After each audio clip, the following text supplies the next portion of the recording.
Hello बच्चों, आज हम कक्षा 12 की बायोलॉजी का अध्याय 2 पढ़ेंगे। अध्याय 2 का नाम मानव में जनन था, जिसमें हम पहले थोड़ी सी इसकी नॉर्मल जानकारी देख चुके थे। अब हमें देखना है लैंगिक जनन के दौरान घटनाएं।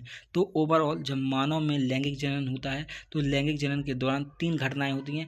एक घटना होती है निषेचन पूर्व घटना, दूसरी निषेचन की घटना, तीसरी निषेचन पश्च घटना। निषेचन पूर्व घटना अर्थात नाम ही इसका है निषेचन की पूर्व की घटना, अर्थात निषेचन होने से पहले।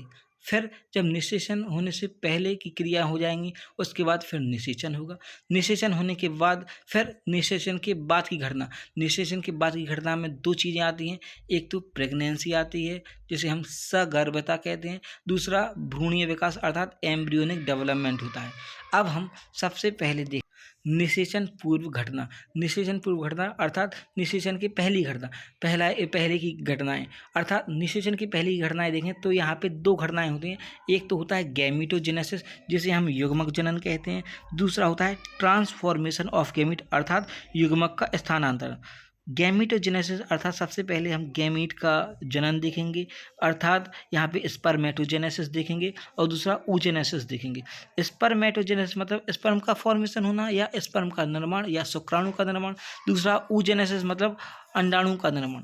स्पर्मेटोजेनेसिस ये क्रिया टेस्टिस के अंदर होती है, ये मानव में जीवन पर्यंत होती है, जबकि oogenesis देखें तो ये ओवरी के अंदर होती है जो मादा में 45 से 50 वर्ष की अवस्था में होती है। अब यहाँ पे एक पॉइंट होता है, जब मादा में अंडाणु का निर्माण होने लगता है, प्यूबर्टी के दौरान अंडाणु का निर्माण होने लगता है, इस कंडीशन को हम मीनार्क कहते हैं। और जब ये मेंस्ट्रुअल साइकिल ख़त्म होता है तब इसे मेनोपॉज कहते हैं। हेलो बच्चों, आज हम कक्षा 12 की बायोलॉजी का अध्याय 2 पढ़ेंगे। अध्याय 2 का नाम मानव में जनन था, जिसमें हम पहले थोड़ी सी इसकी नॉर्मल जानकारी देख चुके थे। अब हमें देखना है लैंगिक जनन के दौरान घटनाएं।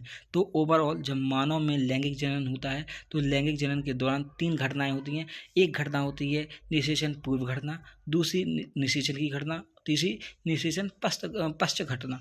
निषेचन पूर्व घटना अर्थात नाम ही इसका है निषेचन की पूर्व की घटना, अर्थात निषेचन होने से पहले। फिर जब निषेचन होने से पहले की क्रिया हो जाएंगी उसके बाद फिर निषेचन होगा।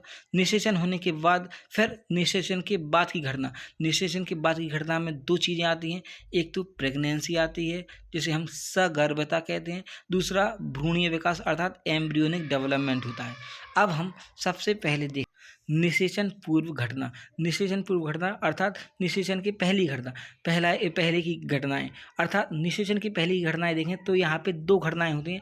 एक तो होता है गैमीटोजेनेसिस जिसे हम युग्मक जनन कहते हैं, दूसरा होता है ट्रांसफॉर्मेशन ऑफ गैमीट अर्थात युग्मक का स्थानांतरण। गैमीटोजेनेसिस अर्थात सबसे पहले हम गैमीट का जनन देखेंगे अर्थात यहाँ पे स्पर्मेटोजेनेसिस देखेंगे और दूसरा oogenesis देखेंगे।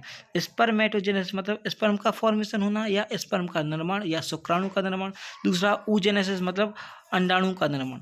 स्पर्मेटोजेनेसिस ये क्रिया टेस्टिस के अंदर होती है, ये मानव में जीवन पर्यंत होती है, जबकि oogenesis देखें तो ये ओवरी के अंदर होती है जो मादा में 45 से 50 वर्ष की अवस्था में होती है। अब यहाँ पे एक पॉइंट होता है, जब मादा में अंडाणु का निर्माण होने लगता है, प्यूबर्टी के दौरान अंडाणु का निर्माण होने लगता है, इस कंडीशन को हम मीनार्क कहते हैं।